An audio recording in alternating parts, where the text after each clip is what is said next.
Welcome to Flight Club. We take off soon. Make yourself comfortable. We recommend getting a drink and headphones. Yes, headphones are essential. The first rule about Flight Club is you do talk about Flight Club. The second rule about Flight Club is you do talk about Flight Club.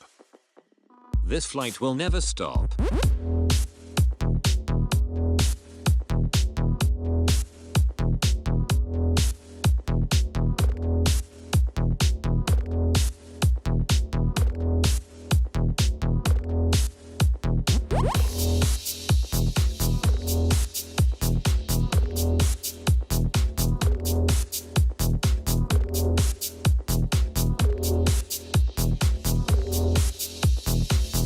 Welcome to Flight Club.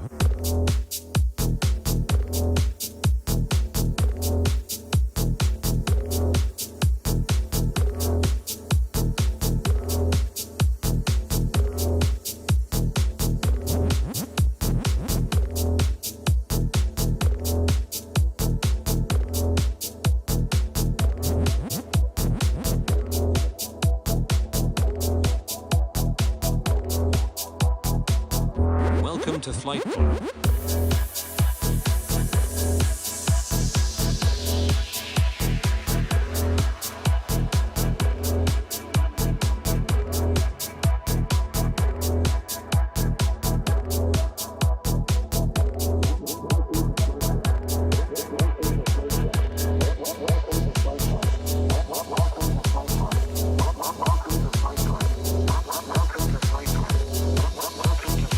This flight will never stop. Flight Club.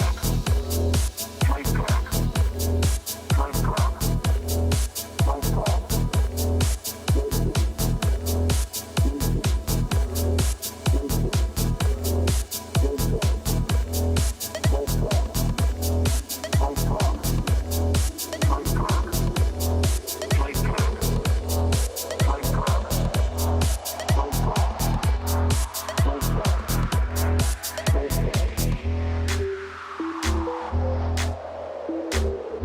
Welcome to Flight Club. We take off soon. Make yourself comfortable. We recommend getting a drink and headphones. Yes, headphones are essential. The first rule about Flight Club is you do talk about Flight Club. The second rule about Flight Club is you do talk about Flight Club.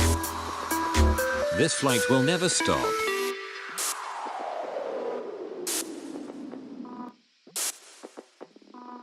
This flight will never stop.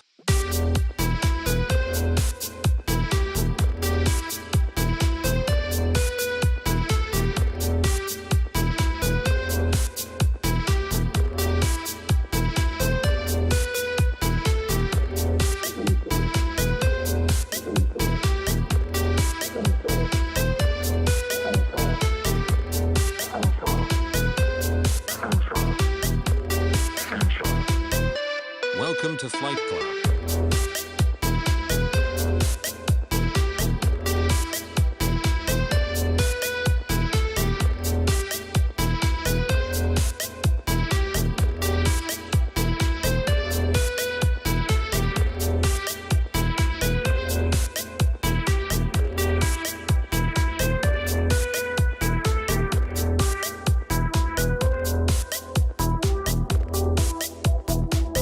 We take off soon.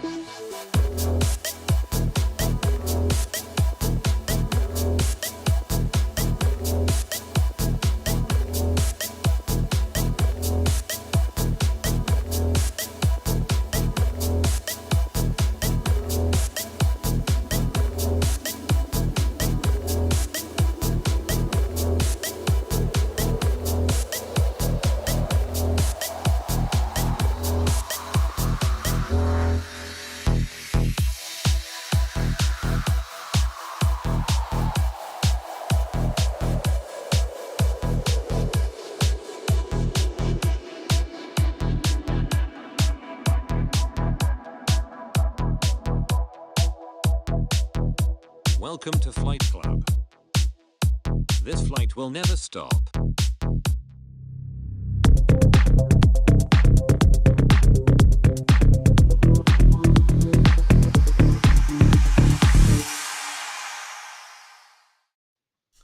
Hello everyone and welcome to Flight Club. My name is Klaus Leopold and I'm one of the co-hosts of the show.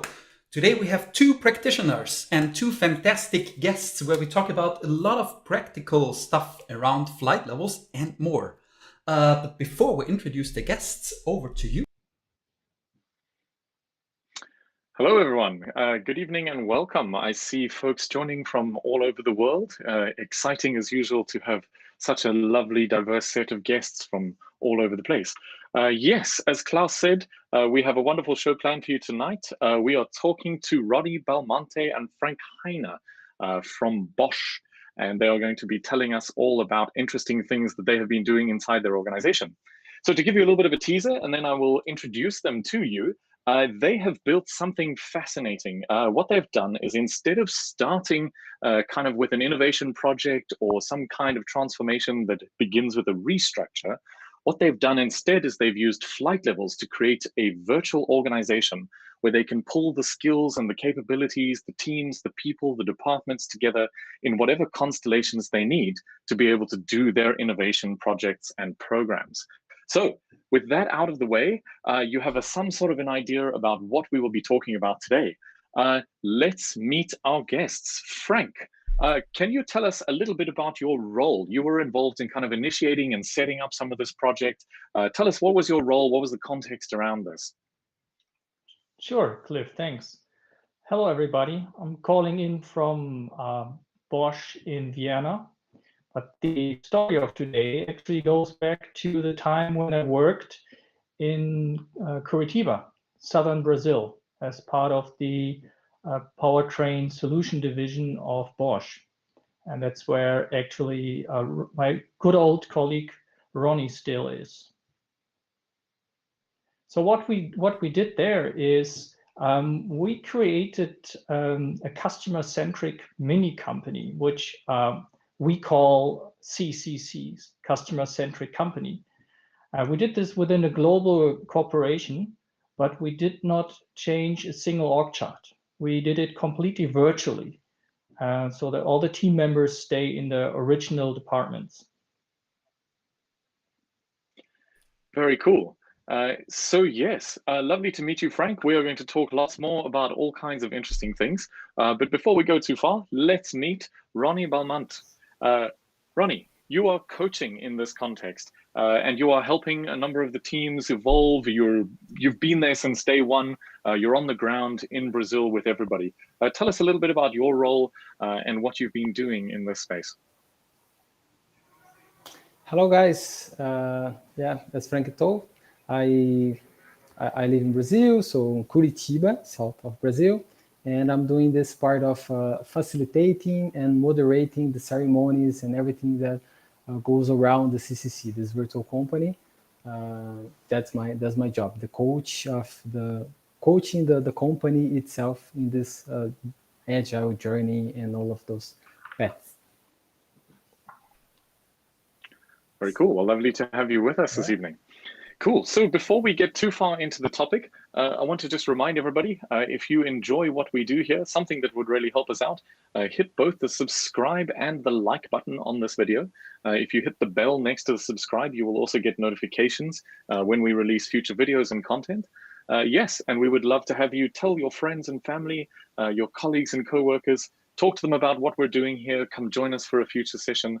Your questions, your engagement with the topics really make it the show what it is. So thank you very much for joining us this evening. And as I say, if you like it, hit the buttons and give us some feedback. Cool.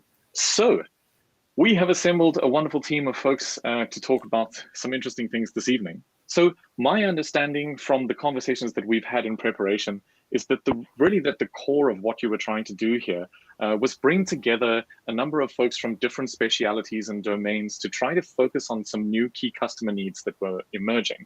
And as we said, you've done this with a virtual organization rather than starting with complicated restructures. Frank, I'm wondering if you can tell us a little bit about the broader domain. So how many people are we talking about? You know, what kind of products and services are you building? What makes this particular situation so complex and interesting? Because there is a lot of things that you are doing. Yeah, so maybe before we get into that, I'm sorry to do that. let's talk a little bit about the situation that we were in, because I think it's important to understand that.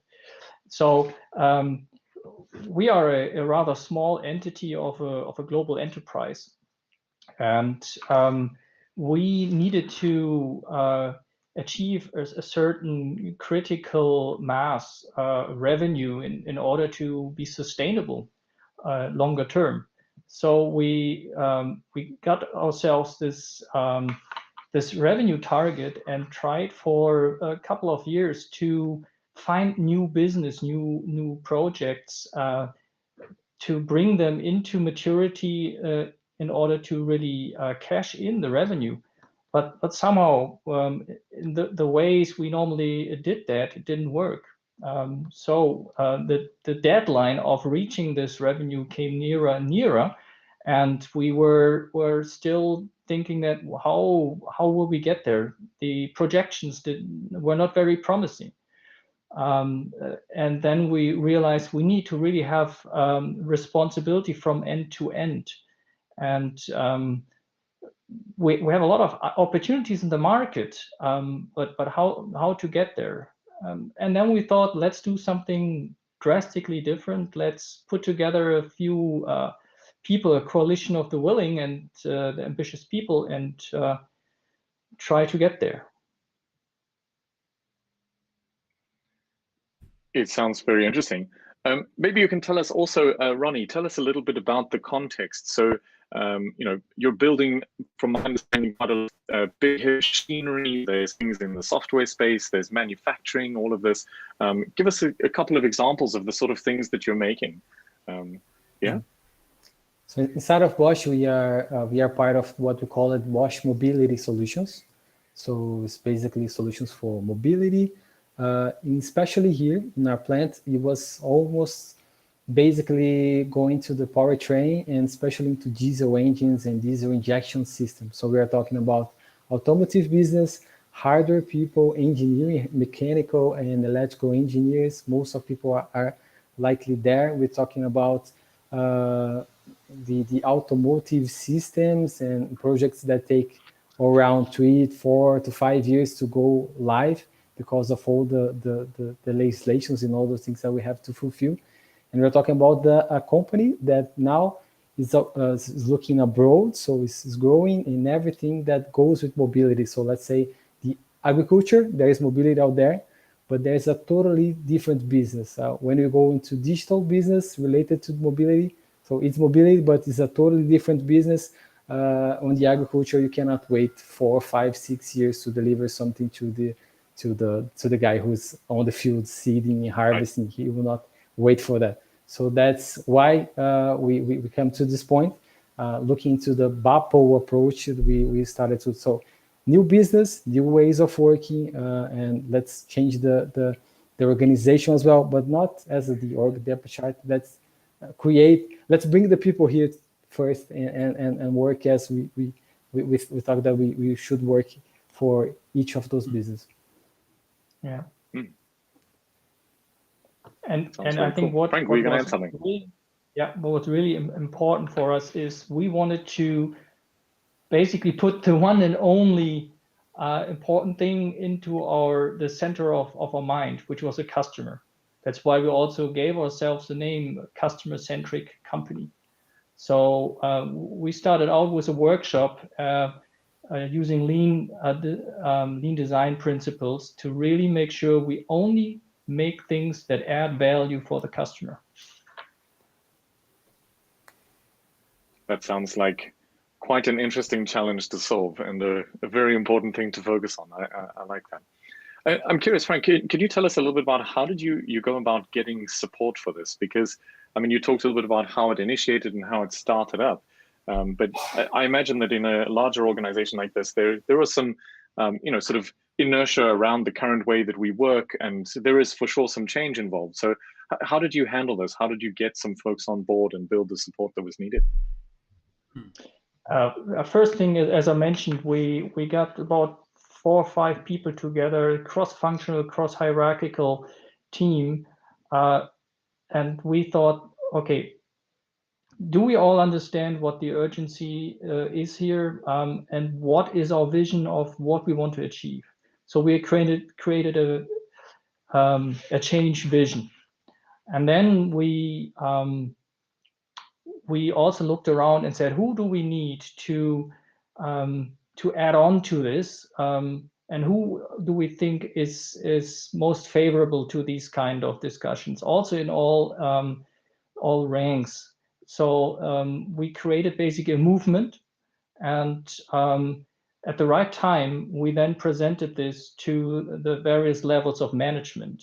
At that time, we already had so many supporters that we had basically added to our movement, that it became so big and so favorable for the people that actually it was probably hard to stop at that point.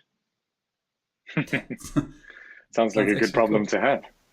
Yeah. Yeah, I think that's very important, because it was not top down by any means, this change. So it starts with a huge work of our culture, guys changing the culture of the organization, then we understanding that the urgency of what we need to do and the urgency of doing things differently. And as Frank said, so when it got to the bigger management, it has grown so much from the bottom level that it makes total sense, right? So we decided to do the change ourselves, so to be the agent of this thing.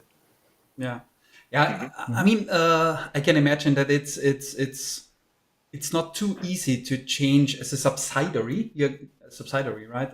From Bosch in Brazil, that you just change the org chart and everything, and initiate a big change. So when you talk about the virtual organization, you were like, okay, flight levels played a role in all this, but what is the role of flight levels in what you have done, and how did it actually started? So how did you get to this point? That was rather interesting.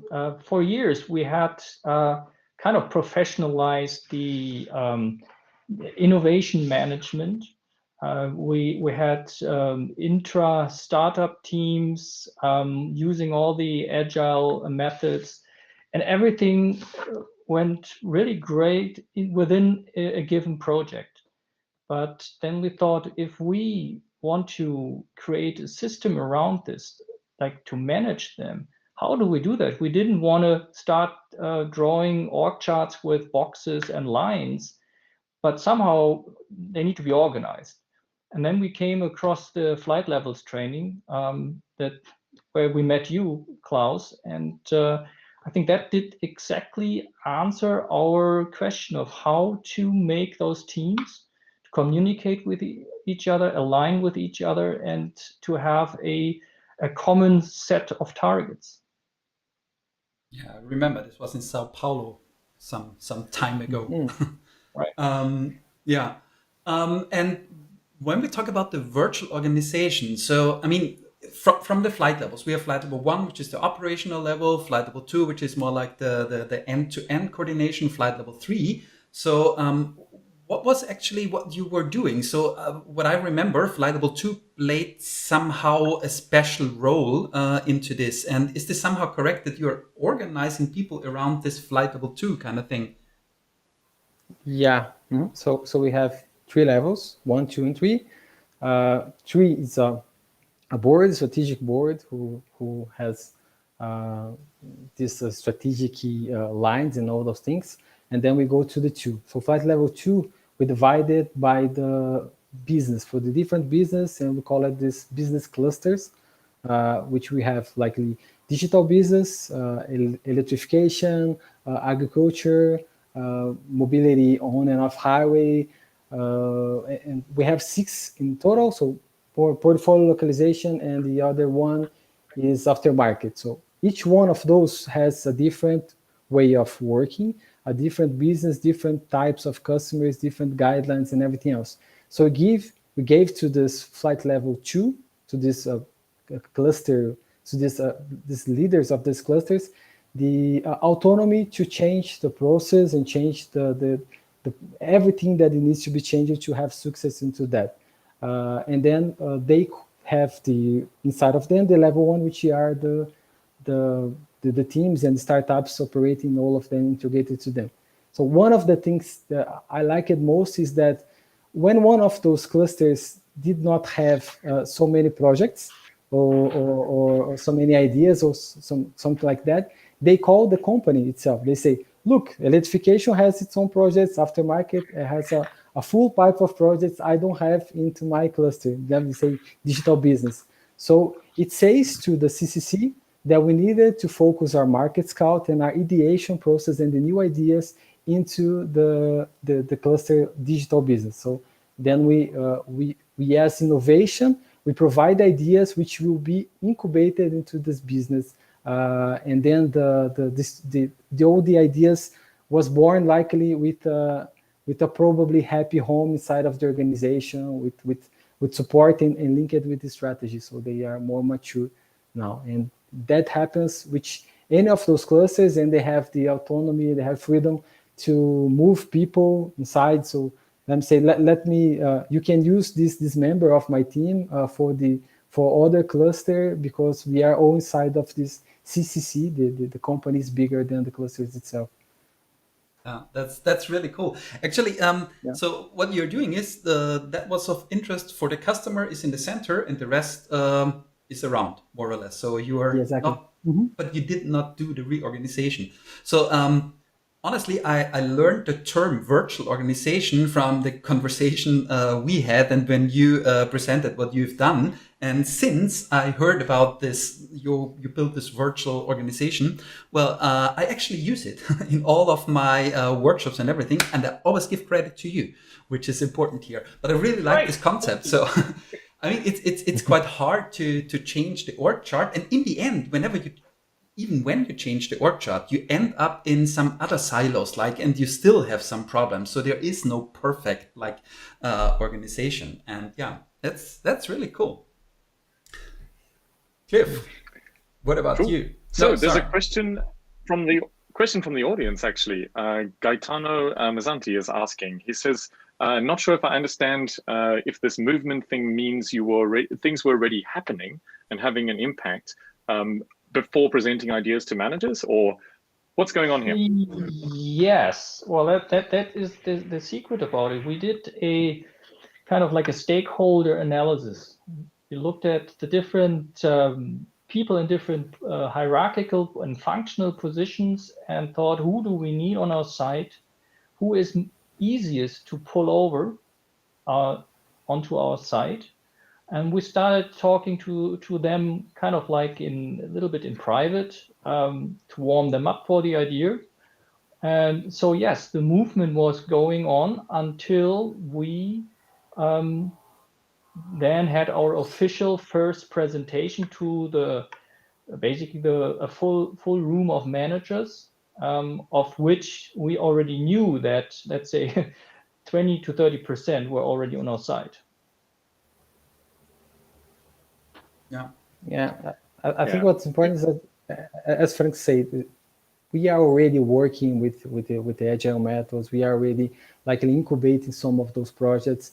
The flight levels approach and the CCC was likely born to kind of organize all of that, and we can in a way that we can, let me say, merge projects and use it capacities, capabilities, and everything else. We can use it from each other. So it was already happening. It was more likely a way to bring the organization to that and to present that to the company as well as a future strategy, something like that. Yeah, I mean, that's also what we see quite often, what's happening when you're using flight levels. So flight levels is not like, okay, an approach from scratch or so, where you build up your agile organization or something like this. There is already agility going on in your organization, but you want to see the broader picture. And you're basically using flight levels to glue the agile islands somehow together, so that it makes sense in a company sense. And I kind of like this approach. Yeah, I must say, out of experience, the concept of flight level is not easily explained to other people.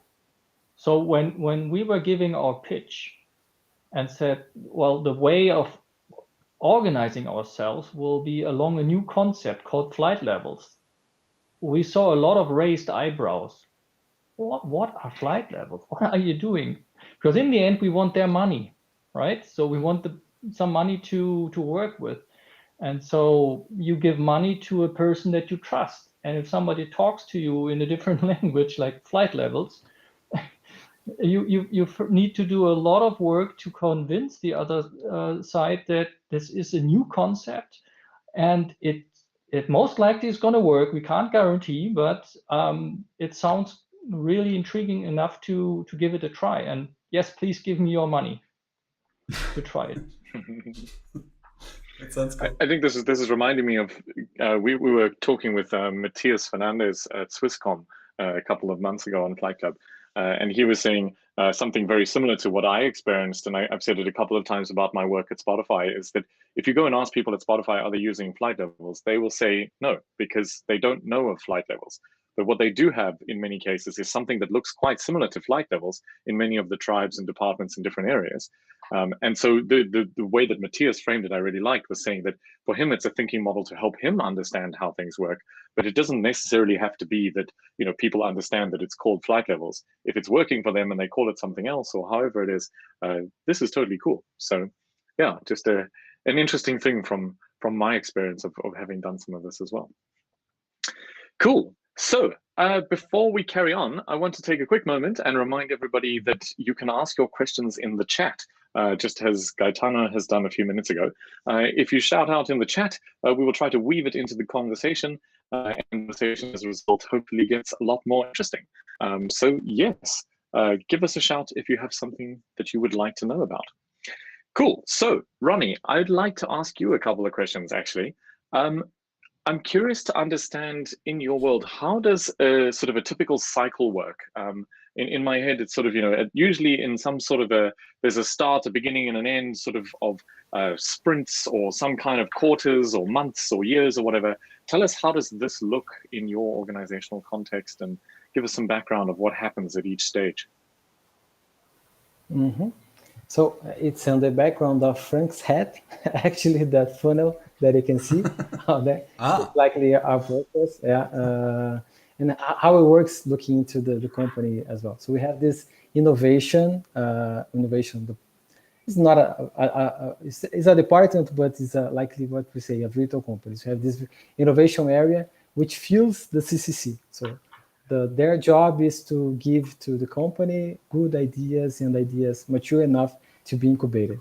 So at the beginning, all of the ideas are part of CCC. Most of them already likely pulled from one of the clusters. So we have the market scout, we have ideations, and we have then the design thinkers, the UX and everything else. And then they get to the point that we call it a preparation. So this preparation, it means now we have 3 weeks to likely kill an idea or to boost into the success or something like that. So into this preparation, now we need some specifically competence, we need some specific people, and then we gathering these people from the plant as well. So now as CCC, we are doing what we call it the crowdsourcing. We are asking for competence for the company, and they provide that to us. We assemble a team, and we say to them, okay, now you have 3 weeks to work into this idea and transform that into something mature, some kind of a business. And then after these 3 weeks, we have what we call it gates or growth boards. And when we decided as CCC, if this idea is a goal to the next phase or a no-go. So we have likely, and then say, let's go to the goal, okay? Now what do you need? Okay, I need some kind of money, I need some specific competence to work into that for more 3 months or something like that, and then I will bring you another concept, and that's how it is. So when we get specific into this preparation phase, there is already likely probably a cluster which is likely demanding for this idea, which will likely embrace this idea and will provide all the support and everything they need to go into the next phase. But the important thing as well is that we give to them end-to-end responsibility. So this cluster will take care of this idea until it goes to the series, and everything else that they needed to go to the next phase, to go to the next cycle, to all of the investment sessions and investment gates that they need to provide. There is a flight level 2 supporting them. And we do stand-ups into each 15 days, flight level 2, flight level 3, where they raise their hands and ask for help for the flight level 3s and take some decisions and move ideas and people, so whatever we need to do into this process. Once we have a lot of ideas that we cannot take care of, so it's too much, we do what we call the Lion's Den. So that is Lion's Den. All of the startups present their business cases and what they are intended to do, and then as a company, so all of the flight levels 2 and all of the flight levels 3, then they decided, so that's for now frozen this idea and going to that because of whatever reason we think that this is important. So there are growth boards and Lion's Den. These are two of the most meeting regular that I like that. It's yeah. It's so fascinating. I get a lot of questions when I run workshops about flight levels and working with different clients about how do the interactions work between the different levels. And I usually try to draw on experiences. I'm curious if you can expand a little bit more. Sort of, I'm imagining that you've got some people working kind of at level 1 doing something, and then there may be from a level 2 there is some sort of a pull that they're needed for something else or to work on something else. How does this work out? How do people know where they're needed, where they're doing, and this kind of stuff? How does that emerge? Until this preparation phase, we take it. There's likely a 70 cluster called innovation, which take care of all the ideas and everything we need to leave the ideas until this preparation phase, which they are mature. So they are autonomous. They have all of the autonomy to bring the ideas out there. After that, level 2 and level 1, they have a regular stand-up. It's up to them. Some of them use it until every week. Some of them use it until 15 days. Or some of them use it 20 or 3 weeks. Or whatever they decide to. They have freedom to do that. For flight level 2 and 3, these interactions we have until 30 minutes every 15 days. So we have a Zoom meeting and they bring their topics and whatever they needed to. And we also work it with the OKRs. So each 3 months, we have objectives set for all of those clusters. So it's part of these stand-up meetings as well, the flight levels 2, to raise their hands and say, I will not be able to fulfill my objective because of this and because of that, and I need this and I need that. Of course, if they needed some kind of, they will not wait for 15 days. So if they need, say, I have an opportunity here and I need to release some kind of budget in the next 4 days, we will arrange a growth board special for them, special session, and then they can release that.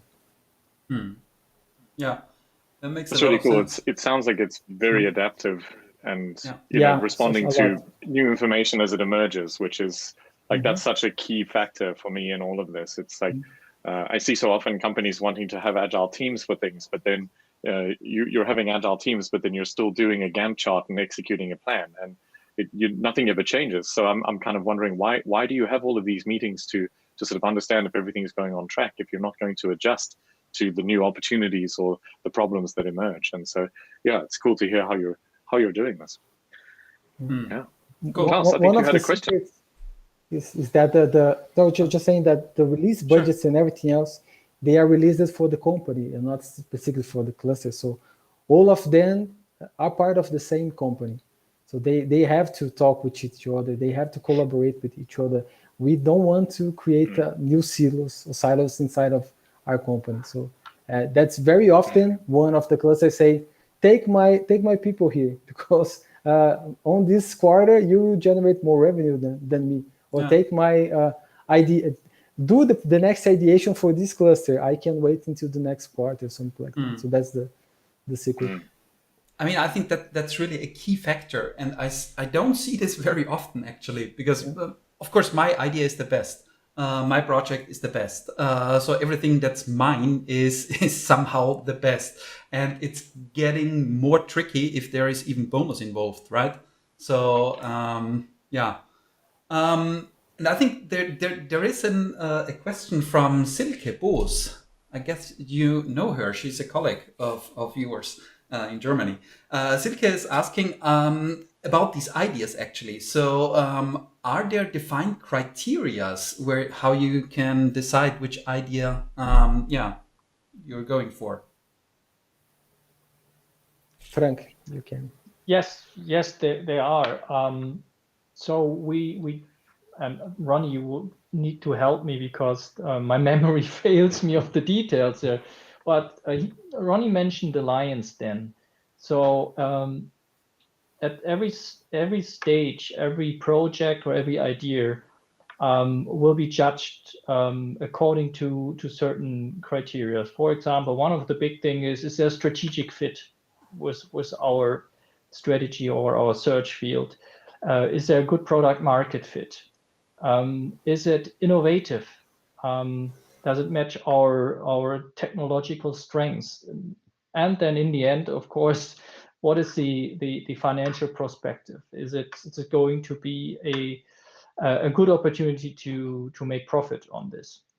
And then after the pitch, the panel basically does a rating of according to each of these criteria, and the best team wins and gets the award, meaning the goal to proceed and the money needed to do the next phase. You're allowed Ronnie. to work. Every time you move it from one circle to another into that funnel, you have to fulfill different criteria in 3 different areas: viability, feasibility, and I forgot the other one. Basically you can win money with that. You can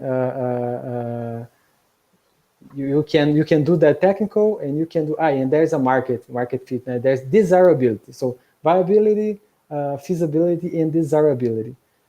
Of course, in each of those phases, you have different levels of maturity for all of those three bars. And then every time you want to move, there are specific goals that the team must fulfill. If they fulfill that, of course, they will move to the next circle. Basically that. Cool. I like that, because I think so often what happens in that space is that those constraints exist, that people maybe just don't know about them. And by making it visible, what are the kind of guiding principles for how do we decide whether this thing can continue?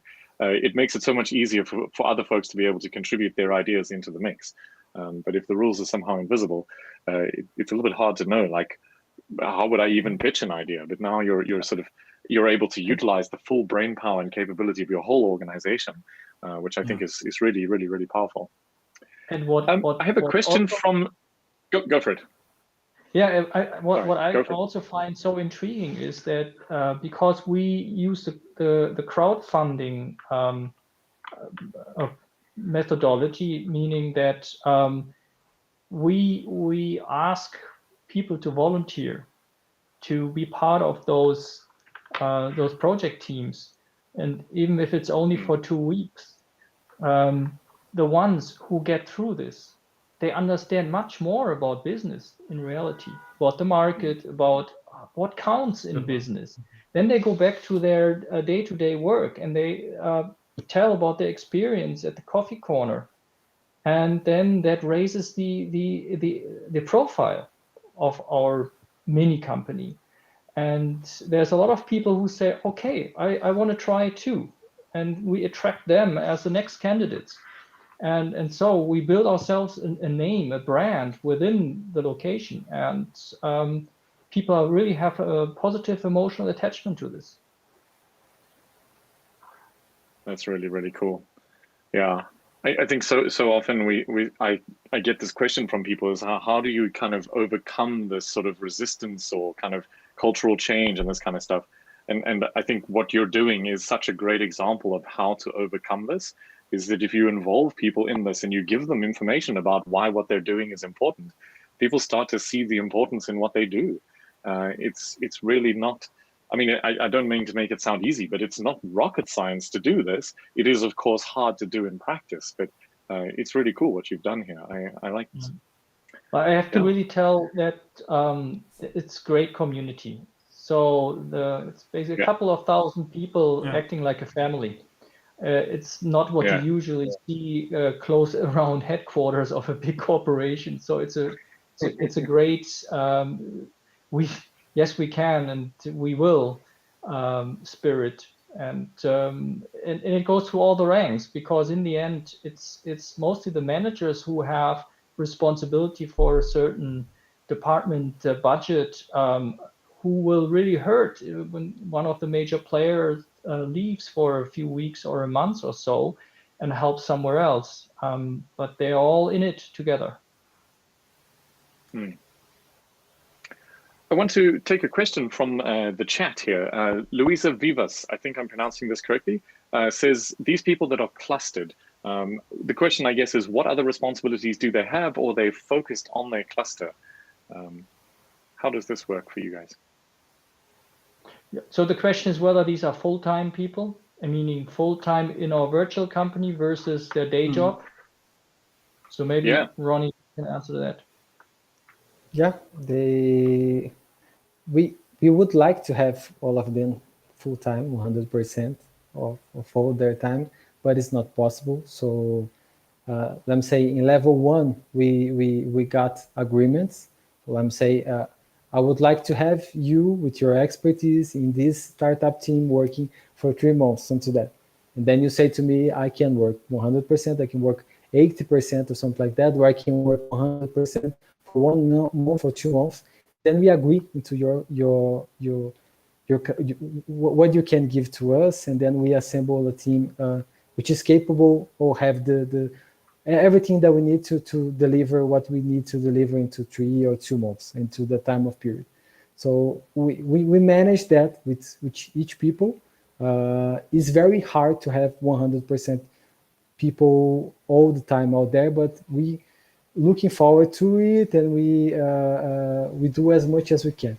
The flight levels 2, they often have other responsibilities in company, but all of these responsibilities are related with their cluster as well. So I'm saying the flight level 2 from electrification is the project manager of electrification, which is so it's part of their business as well. So the current business for electrification is with him as well. So he has expertise to take care of this. Cool. There's another question from Alexander Almeida saying, is flight levels running all over the world or only in Curitiba? So I'm curious, are you using it in lots of places? Is it only in one, or should we be expecting world domination I in the believe future? so far we are only a regional airline.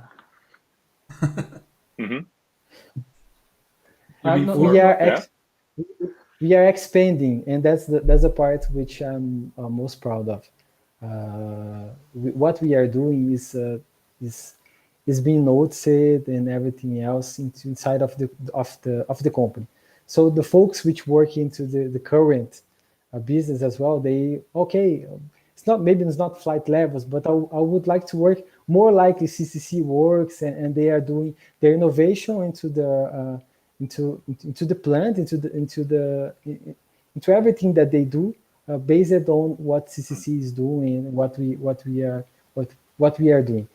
At the same time, say Bosch in Brazil is not only Curitiba, so we have a great plant into Campinas, which is near São Paulo as well. And for this year, 2021, we are integrating the innovation process and everything else. So we are likely exporting the ideas and methodologies, and of course, in the future, we would like to work with them as well.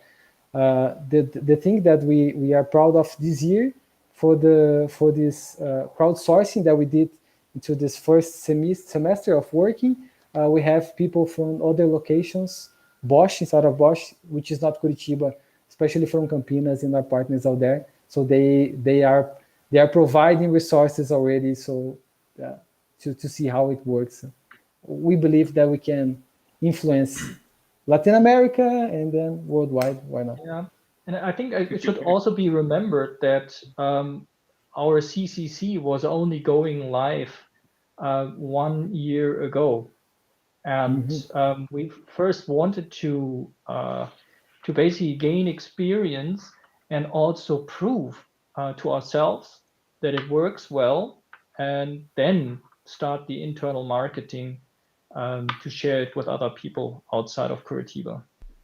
Yeah. And well, I mean, Bosch is actually huge, 400,000 people or something like this. So there is more with flight levels going on within Bosch. Like Cliff, in 2 weeks ago, no, 4 weeks ago, there was a session with Bosch Power Tools who are using flight levels. And I think in another 4 weeks or so, we are having another conversation. You know more about this, Cliff, right? Also about Bosch, actually. Yeah. With It's Bernd and Bernd. Sarah. Yeah, exactly. Yeah. Bernd is also in the chat here. So yeah, you will hear more about Bosch and flight levels in the future. Okay, where Cool. are we? I found another.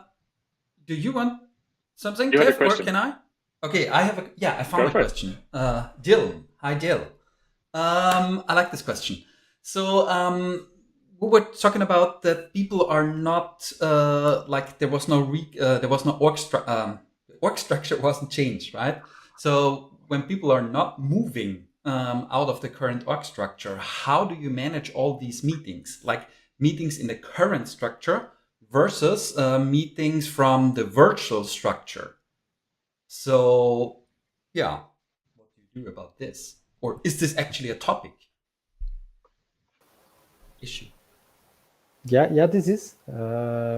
It's part of the agreement. So let me say, I will invite Cliff to work with us into a project. So I'll say to him, you work with us into this project, and we have this gauge, which will take like the 3 or 4 months to work, and I will need you here. And then Cliff will say, okay, I will be there, but I need to be part of this routine with my original structure for me to get some information that I needed to my day.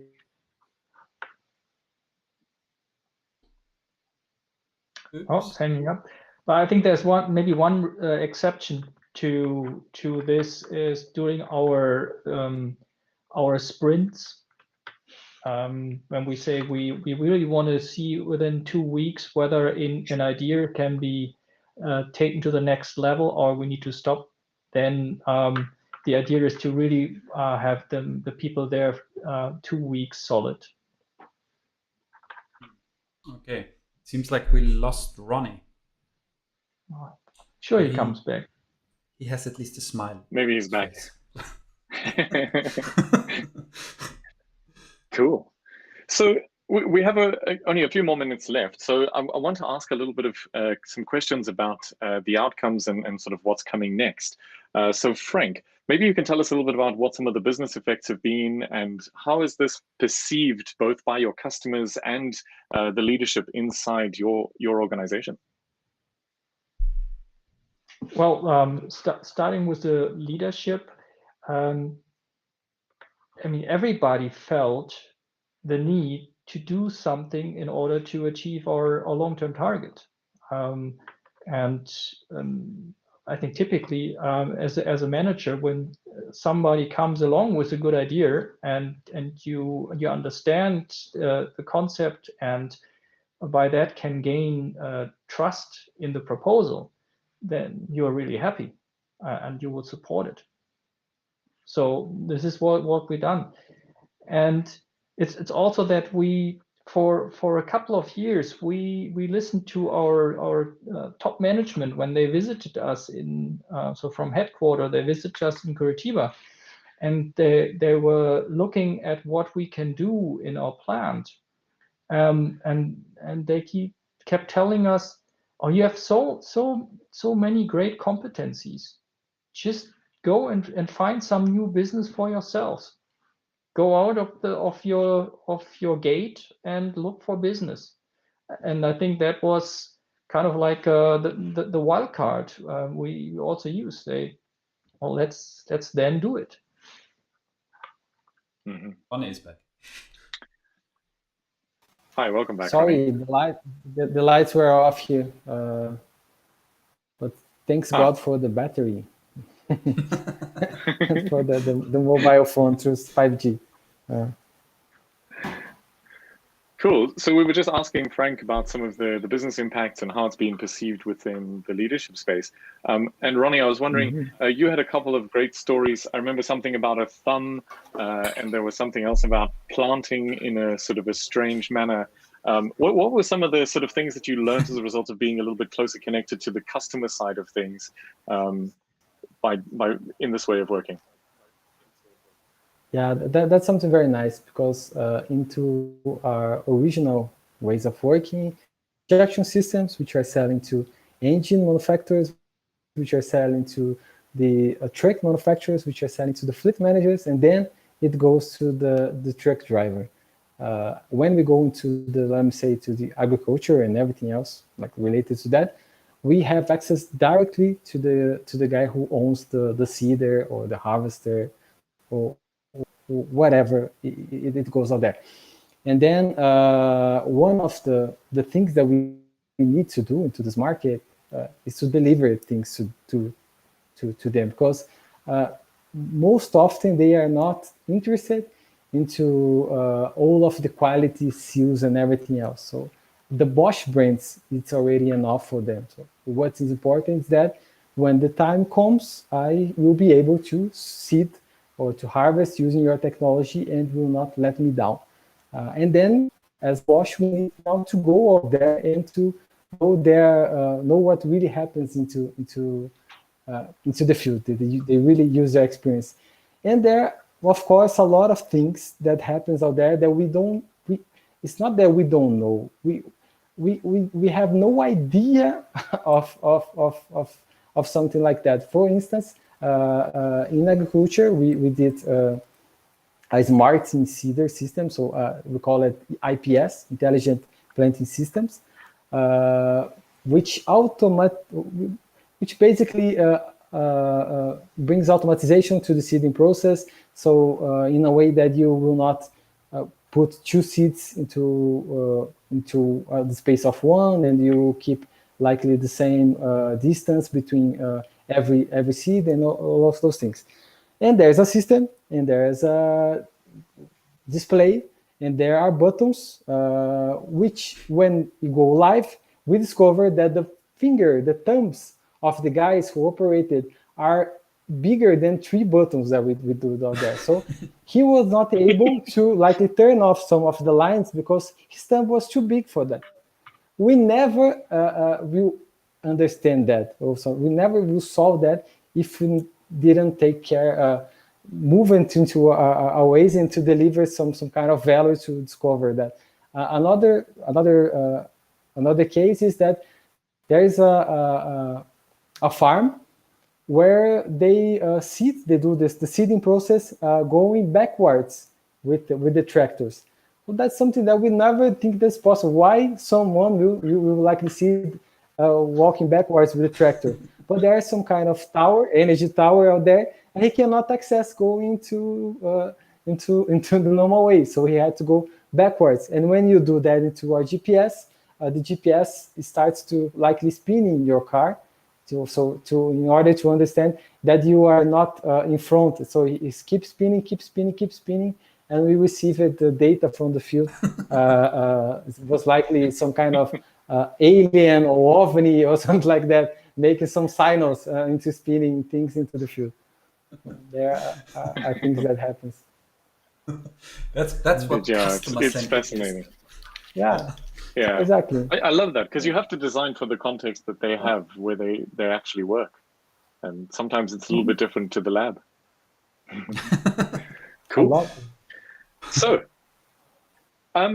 before we close, I want to take a moment quickly to remind everybody, if you've enjoyed this video, please hit the like button. It helps us to get the word out there about this, and more people will hear about Flight Club. Also, hit subscribe, and then you will get notifications about future episodes. I have two more questions, actually, that I want to ask before we wrap up and say goodbye to these two wonderful folks that we've spent the evening with. I'm curious, before my last question, just to ask, what's next for each of you? What do you see as kind of the next steps with this journey, or maybe even as a result of this journey? Frank, maybe I can ask you first, and Ronnie, you can think about it in the meantime, maybe. Yeah. So as I said, this company is rather young. So we basically created it within 1 year. It is now existing for 1 year, and we really want to basically reap the benefits in seeing that the company makes a real positive impact on the revenue stream. And as Ronnie explained, our normal business takes about 3 to 4 years from start of development until we start selling our components. So this is something that we're really looking forward to seeing that impact much earlier. Sounds good. And Ronnie, what's next from your side or in your mind? Before I will just give Frank a spoiler, what we did and all of this culture and all of the things that's happening here. We are already achieving the targets for the next 4 years. We are already bringing to the present. It's not only CCC, of course, but it's part of these things that everyone are generating more profits into their business. So that's really nice, especially in a year with pandemics and everything else. But for me, is that to see this growing, getting mature day by day, and especially to kind of escalate this for other areas and other locations as well. So in a way that Bosch as well can, as a whole, can work more customer centricity and be part of that change. That what motivate every time one of those projects going live. Every time we see something like that, it really brings me a smile in the face. So. Very cool. So the last question that I want to ask you is that I'm sure there's a couple of folks listening on the live stream and who will watch the video later on, who are wondering, maybe you have some tips for them if they're starting out or they're thinking about doing something like this. What would your tips be for somebody starting out on this journey? Well, I think it is important to take stock in the meaning of in which situation are we, and if you understand that you need to change something because something is really bothering you, something is going the wrong way, so you feel yourself the sense of urgency. Take the initiative, talk to other people around you to see whether they feel the same and whether you automatically gather some conviction that things can be changed, should be changed, and then have the spirit to say, yes, we will start something. We will act on it. I like that. Ronnie, how about from your side? For me, it's all about people. Yeah, it's all about people. People more than process. Or that's magic recycle or something like that. And just it's more likely a mindset of let's do what is needed to be done, and then you'll find some process and everything else which will help you. But most of that is people, and when people, I like it what you talk about Spotify, because it's exactly like that. Bring people together, give them responsibilities, give them autonomy, and then they will fight along with you, together with you. So that's it. Yeah. All process and frameworks and methods would be so easy without people. Exactly. All of them work, right? Exactly.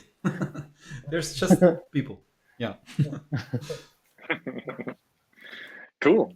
Well, awesome, guys. I think you've I'm not only really interested in the specifics of what you've done. I think this thing that you've created, the whole process and the culture that you have built around it is really, really awesome. And I thank you for taking the time to share with us this evening and answer our questions and tell us a little bit about what you're doing. So thank you so much to both of you, Frank and Ronnie, for taking the time out of your busy schedules to have this conversation with us. And I hope that at some point in the future, maybe if we're allowed to jump on Frank's regional airline, as you called it, at some point, maybe we even get to meet in person and have a conversation or a beer or something like this. It would be lovely to hear some more stories about what you're doing. So thank you so much for making your time available and good luck with the future. Thank you. Yeah. It was a pleasure. Thanks a lot for having us. Awesome. Cool. Thank you very much. Thanks everyone for coming. We will see you again in a couple of weeks. The next episodes are listed up on Meetup if you're interested to see when we're next live. Otherwise, if you're subscribed to YouTube, you will also get announcements there. So once again, thanks to everyone for coming, and thanks to Ronnie and Frank for joining us. From Klaus and myself, goodbye and have a great evening. Cheers. Bye. Goodbye, Bye-bye. everyone. Cheers. Cheers.